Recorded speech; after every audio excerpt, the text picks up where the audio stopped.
Hello, my name is Lachlan and welcome to BricksNShticks. Today I'll be reviewing the LEGO Ideas set 21323, the Grand Piano. This behemoth of a set is recommended for ages 18 and up, with a total of 3,662 pieces. On the front of the box we can see what this set should look like once built, as well as the powered up branding, which I'll get to later.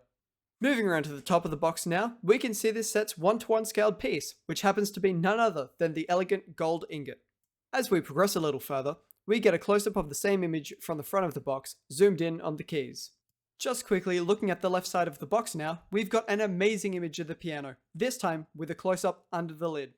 As we make our way over to the back of the box, we get the dimensions of this set: 23 centimeters in height, 31 centimeters in width, and 36 centimeters in depth. This thing is massive. The other notable thing we see on this is, again, this powered up branding. Basically, this set comes with a light, motor, and power brick, allowing the piano to essentially play itself, which I'll show in a couple of minutes. But first, let's crack this bad boy open. The first thing we see once opening this box is a bunch of loose bags and another box? A box inside of a box? It's Boxception! Sorry about that. This box is completely black all the way around, except for on the front, where we get an even closer look at the piano's keys. Now taking a look at those bags within the main box, we've got bags 5, then all the way from 10 to 21. Now I'm not entirely sure if this varies from set to set, but I'm very curious to know if it does, so if you also have this set, please let me know in the comments down below. Inside of the second box, there's the instruction booklet and bags 1 to 9, excluding bag 5 for obvious reasons, as well as some plates, tubes, and the long prophesized powered up elements. After taking everything out of both boxes and laying it all side by side, we can finally start to get a true sense of just how massive this set is. But that's enough of the opening experience. May I present to you the finished build. After finishing the set, I would have to say that this is even more impressive than I initially expected. The amount of features and details this build has is truly amazing. The first of which is simply opening and setting up the piano. Once open, it's quite obvious to see the detail that I spoke of. Just look at this thing. As you probably noticed though, getting the lid prop into the right hole can be a bit of a challenge at times, but it's a pretty easy issue to look past. Something else that's a little annoying at times is propping up the music stand. Yes, I know this is a display piece, and it only really becomes an issue when moving the set around, but as you just saw, this section of the set is very fragile, and if you're not too careful, chances are it will fall off. But again, not the biggest of issues. And the mechanism, though simple, is accurate and still really cool. Now I'm just going to quickly jump down to the base of the piano. The underside isn't the most beautiful part of this set, but it does include some of the most vital features, including the 3 legs that the piano stands on, all with movable wheels, and the pedals. When taking a closer look at the pedals, only the sustain pedal actually has functionality and can be moved. The other two, unfortunately, don't do anything. And if we move back to the top of the set, we can see that pressing and releasing the sustain pedal lifts and releases the dampers, which it's such a cool detail to include. While we're on top of the set, let's have a look what else is up here. Those pipe elements previously mentioned make a second appearance in this video, coming back this time as the strings of the piano. The size of this set is obviously a lot smaller than what a real piano would be, which unfortunately means that a lot of details had to be compromised. With that being said though, I am still so impressed at the level of detail that was included in this set. Alright, I know what you're all waiting eagerly to see. The most impressive part of this build for sure. That's right, I'm talking about the stool. Which, in a way, is kind of a side build.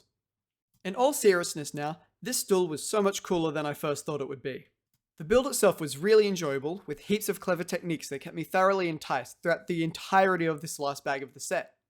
The stool, like any regular piano stool, can be adjusted for height. Simply twist the handles on either side and the seat moves up or down. Now looking at the mechanism on the underside of this, you can see that it is far from the most groundbreaking design in the world. But it's effective, and oh my gosh is it satisfying to look at. And with that, we've made it to the part that everyone really has been waiting for.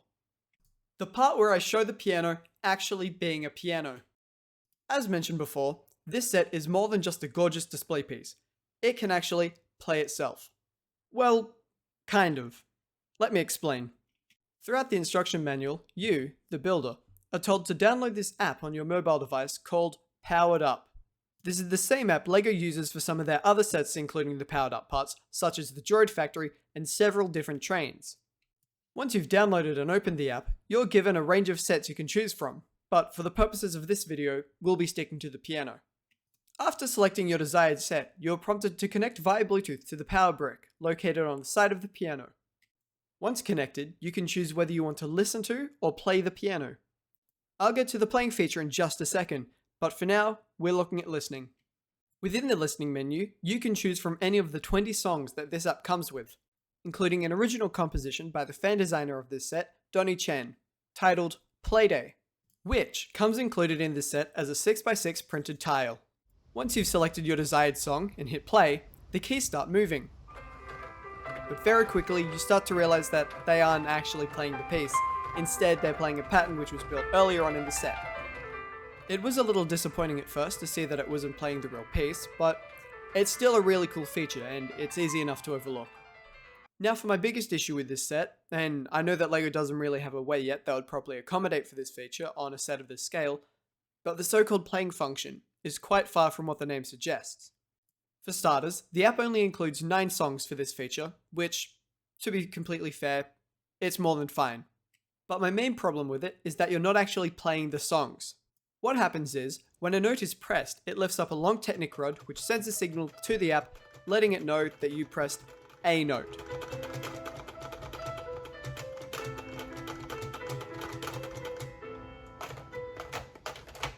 With that being said, I will say again what I've said many times throughout this video before. It is so impressive that LEGO was able to include a feature like this. I understand that they had their limitations, and including a fully functioning version of this feature would have raised the price of this set quite significantly. But it would have been so cool to see. And with that being said, it's time to wrap everything up and give my final verdict. I would have to say that this set is nothing short of incredible. Being someone who's played the piano since they were quite young, this set was a must-have for me. And even with the slightly disappointing powered up features, I would still 100% recommend this set to anyone who likes music, or pianos in general. One thing I haven't mentioned yet, which I probably should have said at the start of this video, the set does retail for 600 Australian dollars, or 400 USD. But for everything you're getting, I personally think that this set is more than worth it. If you do plan on picking up this set, you better do so quickly, as it's estimated to retire sometime mid to late 2024, and it's already quite hard to find. I've attached a link in the description of this video to LEGO's website, where you can pick this set up for yourself. At the time of recording this video, the piano is available on both the Australian and US stores. I've been after this set since it was first announced, and now that I finally have my hands on it, my goodness, was the wait worth it. I hope you enjoyed my first review. Please consider liking and subscribing to keep up to date with all my uploads. I'm currently planning on putting out a new video fortnightly, just until I get into the swing of things, with videos consisting of reviews, mocks, and well, pretty much anything else LEGO related. And with that being said, stay safe and talk soon.